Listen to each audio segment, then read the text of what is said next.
नमस्कार, आप देख रहे हैं समय चक्र और मैं हूं आपके साथ पंडित आचार्य मनोज कुमार शुक्ला। प्रतिदिन की तरह धर्म पे चर्चा होती है, तो आज आप लोगों के बीच में एक विशेष चर्चा है जो कार्तिक मास आज से शुरू हो गया है। करवा चौथ, दिवाली, छठ पूजा से लेकर के कार्तिक पूर्णिमा तक सभी त्योहार इसी कार्तिक में पड़ रहे हैं। इसके विषय में सारी जानकारी आज मैं आपको दूंगा। हिंदू कैलेंडर का 8वां महीना कार्तिक मास का प्रारंभ शरद पूर्णिमा या अश्विनी पूर्णिमा के अगले दिन से होता है। इस साल कार्तिक मास का शुभारंभ 18 अक्टूबर दिन शुक्रवार से हो रहा है। कार्तिक मास भगवान विष्णु का प्रायः प्रिय माह माना जाता है। इस माह में पवित्र नदियों में स्नान का बड़ा महत्व है। कार्तिक स्नान करने से पुण्य की प्राप्ति होती है। कार्तिक मास कृष्ण पक्ष की प्रतिपदा से लेकर के कार्तिक मास के शुक्ल पक्ष की पूर्णिमा तिथि तक होता है। कार्तिक मास में करवा चौथ, धनतेरस, दीपावली, छठ पूजा, कार्तिक अमावस्या, कार्तिक पूर्णिमा, देव दीपावली जैसे महत्वपूर्ण व्रत एवं त्योहार आते हैं। कार्तिक मास का शुभारंभ दिग् पंचांग के कार्तिक मास के कृष्ण पक्ष की प्रतिपदा तिथि की शुरुआत 17 अक्टूबर गुरुवार को शाम 4:55 से ले हो रही है। यह तिथि 18 अक्टूबर शुक्रवार को दोपहर 1:15 पर खत्म होगी।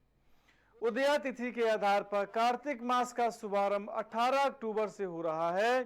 कार्तिक मास के पहले दिन सर्वार्थ सिद्ध योग सुबह में 6:54 बजे से दोपहर 1:26 बजे तक है। कार्तिक मास का जो समापन है वो पंचांग के अनुसार कार्तिक पूर्णिमा तिथि का शुभारंभ 15 नवंबर को सुबह 6:19 पर होगा और इसका समापन 16 नवंबर को 2:58 AM पर होगा। ऐसे में कार्तिक पूर्णिमा 15 नवंबर को है। 15 नवंबर को कार्तिक मास का समापन भी होगा।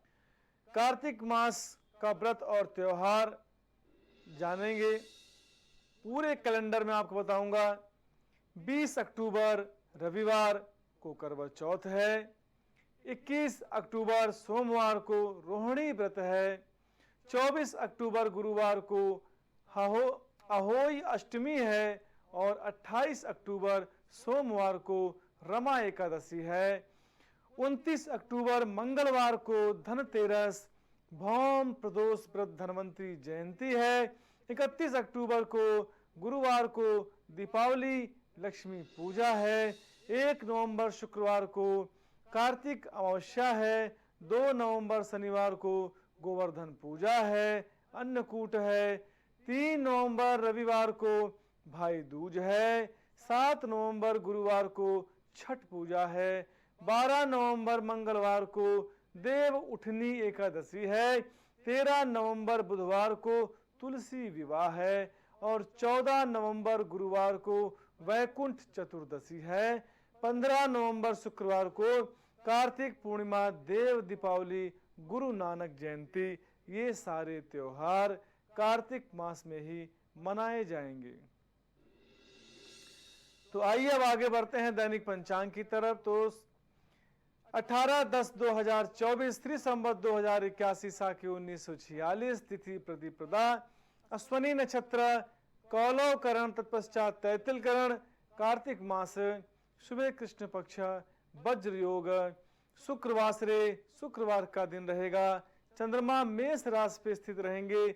शरद ऋतु, अभिजित मुहूर्त की अगर बात मैं करूं तो 11:43 AM से लेकर के 12:28 PM तक रहेगा। बात करते हैं राहु काल की तो 10:40 AM से लेकर के 12:05 PM तक रहेगा। दिशा शूल की अगर बात करूं तो आज के दिन पश्चिम दिशा में यात्रा करना वर्जित है। आज पश्चिम दिशा में यात्रा ना करें। आइए अब आगे बढ़ते हैं दैनिक राशि की तरफ। तो सर्वप्रथम मेष राशि। मेष राशि के स्वामी मंगल होता है। कार्य क्षेत्र में कड़ी मेहनत के बाद सफलता मिलेगी। आपकी प्रतिभा को सम्मान मिलेगा। किंतु आज अपने चरित्र को अच्छा रखें। बिना जांच पड़ताल के निवेश करने से आर्थिक हानि हो सकती है। गूढ़ विद्याओं की तरफ आकर्षित हो सकते हैं। बात करता हूं उपाय की। उड़द की दाल की कचौड़ी गरीबों को खिलाने से आपका दिन शुभ होगा। आइए अब आगे बढ़ते हैं वृषभ राशि की तरफ। तो वृषभ राशि का स्वामी शुक्र होता है। दिन की शुरुआत में आपको काफी भाग दौड़ धूप करनी पड़ सकती है। गैस और पित्त की समस्या हो सकती है। स्वयं द्वारा बनाए हुए नियमों की स्वतः अवहेलना न करें। बड़े भाई बहन को लेकर थोड़े तनाव में आ सकते हैं। धन संबंधी परेशानियों में धीरे धीरे आगे बढ़ेंगे। और बात करता हूं उपाय की। श्री सूक्ति का पाठ करके यदि घर से बाहर निकले तो आपका दिन शुभ होगा। आइए अब आगे बढ़ते हैं मिथुन राशि की तरफ। तो मिथुन राशि का स्वामी बुध होता है। प्रेम संबंधों में परस्पर समर्पण की भावना में वृद्धि होगी। आपके कार्य क्षेत्र में पदोन्नति मिल सकती है। घर के बड़े बुजुर्ग आपसे काफी प्रसन्न रहेंगे। व्यापार में आ रहे विघ्नों पर विजय प्राप्त कर लेंगे। दूसरों पर ज्यादा निर्भर ना रहें। बात करता हूं उपाय की। गरीबों को 2 रंग के कंबल दान करें तो आपका दिन शुभ होगा। आइए अब आगे बढ़ते हैं कर्क राशि की तरफ। तो कर्क राशि का स्वामी चंद्रमा होता है। पाचन तंत्र में कुछ परेशानी हो सकती है। मार्केटिंग क्षेत्र से जुड़े लोगों को अच्छे ग्राहक मिल सकते हैं। व्यापार में अपेक्षा से अधिक धन आपको लाभ प्राप्त होने वाला है। अपनी महत्वाकांक्षाओं को पूरा करने के लिए परिश्रम करेंगे। विदेश यात्रा से धन लाभ मिलेगा। बात करता हूं उपाय की। शिव सहस्त्र नाम स्तोत्र का पाठ करके यदि घर से बाहर निकले तो आपका दिन शुभ होगा। आइए अब आगे बढ़ते हैं सिंह राशि की तरफ। तो सिंह राशि का स्वामी सूर्य होता है। जीवन साथी आपके ऊपर नाराज हो सकते हैं। व्यर्थ के प्रपंचों से आपको दूर रहना चाहिए।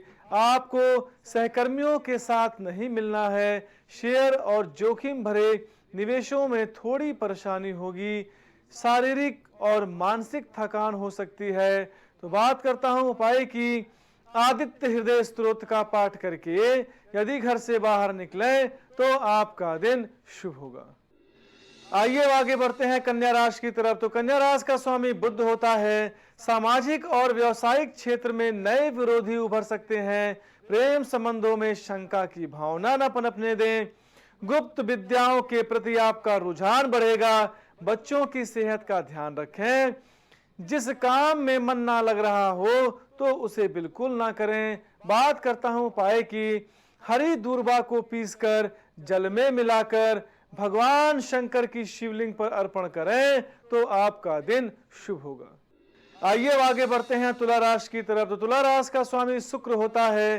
संतान की उत्पत्ति से आप प्रसन्न रहेंगे। उसकी उपलब्धि से आप प्रसन्न रहेंगे। साहस और बुद्धिमत्ता युक्त निर्णय लेने से आपके व्यवसाय में शानदार सफलता मिलेगी। मांगलिक कार्यक्रम में सम्मिलित हो सकते हैं। कुंवारे व्यक्तियों को विवाह के अवसर मिलने के योग बन रहे हैं। सरकारी नौकरी में कार्यभार आपका बढ़ेगा। बात करता हूं उपाय की। केसर का तिलक लगाकर यदि घर से बाहर निकले तो आपका दिन शुभ होगा। आइए अब आगे बढ़ते हैं वृश्चिक राशि की तरफ। तो वृश्चिक राशि का स्वामी मंगल होता है। आपके जीवन स्तर में वृद्धि होगी। विद्यार्थी पढ़ाई के साथ साथ कुछ अतिरिक्त नौकरी करने की योजना बनाएंगे। निसंतान दंपतियों को शुभ समाचार मिल सकते हैं। वैवाहिक जीवन में प्रेम का भाव बढ़ेगा। विरोधी भी आपकी प्रतिभा का उत्साह बढ़ाएंगे, उत्साह मानेंगे। बात करता हूं उपाय की। श्री हनुमान चालीसा का पाठ करके यदि घर से बाहर निकले तो आपका दिन शुभ होगा। आइए अब आगे बढ़ते हैं धन राशि की तरफ। तो धन राशि का स्वामी गुरु होता है। समाज में आपकी प्रतिष्ठा बढ़ेगी। अपने व्यवहार में लचीलापन रखें। घर में सकारात्मक ऊर्जा बनी रहेगी। संपत्ति के मामले में विजय प्राप्त हो सकती है। कारोबारी उद्देश्य से यात्रा हो सकती है। नया व्यापार शुरू करने में सफलता मिलेगी। अपनी वाणी में संयम भाव रखें। बात करता हूं उपाय की। गजेंद्र मोक्ष का पाठ करके यदि घर से बाहर निकलें तो आपका दिन शुभ होगा। आइए अब आगे बढ़ते हैं मकर राशि की तरफ। तो मकर राशि का स्वामी शनि होता है। युवा जातक प्रेमी जन के प्रणय निवेदन पर सकते हैं। स्वास्थ्य संबंधी समस्याओं में सुधार होने की संभावना है। आप सिनेमा में रुचि ले सकते हैं। नए दोस्त बनने के योग बन रहे हैं। अपने काम में कम से कम दूरी रखें या काम में अतिशीघ्रता ना करें। दूसरों के मामले में हस्तक्षेप ना करें। कार्य क्षेत्र में आपके प्रदर्शन की प्रशंसा होगी। तो बात करता हूं उपाय की। शनि चालीसा का पाठ करके यदि घर से बाहर निकलें तो आपका दिन शुभ होगा। आइए अब आगे बढ़ते हैं कुंभ राशि की तरफ। तो कुंभ राशि का स्वामी शनि होता है। आप कहीं दूर की यात्रा पर जा सकते हैं। व्यायाम और ध्यान अवश्य करें। प्रत्येक समस्या का व्यवहार कुशलता से समाधान निकाल सकते हैं। बच्चों के लिए कुछ उपहार ले सकते हैं। परिवार में आपका वर्चस्व बढ़ेगा। पुरानी यादें दोबारा ताजा होंगी। बात करता हूं उपाय की। ओम नमः शिवाय की एक माला जाप करके यदि घर से बाहर निकलें तो आपका दिन शुभ होगा। आइए अब आगे बढ़ते हैं मीन राशि की तरफ। तो मीन राशि का स्वामी गुरु होता है। यदि पार्टनरशिप में कोई व्यापार कर रहे हैं तो उसमें पारदर्शिता आवश्यक आप रखें। आईटी से जुड़े व्यवसाय से धन लाभ प्राप्त हो सकता है। आज आपकी कोई गोपनीय बात बाहर आ सकती है। कुछ लोग आपकी निश्चलता का गलत फायदा उठाने का प्रयास करेंगे। महत्वपूर्ण वस्तुओं को संभाल कर रखें। बात करता हूं उपाय की। ओम नमो भगवते वासुदेवाय की एक माला जाप करके यदि घर से बाहर निकलें तो आपका दिन शुभ होगा। तो ये कुछ धर्म की चर्चा रही। दैनिक पंचांग के विषय में आपने जाना और दैनिक राशि के विषय में जाना। वाणी को विराम देने के पहले सबसे पहले प्रभु का स्मरण हो जाए, फिर वाणी को विराम देता हूं। नारायण नारायण श्रीमन्नारायण नारायण नारायण नारायण नारायण भजमन नारायण नारायण नारायण श्रीमन्नारायण नारायण नारायण। आप सभी प्राइम टीवी के दर्शकों को पंडित आचार्य मनोज कुमार शुक्ला का हार्दिक नमस्कार।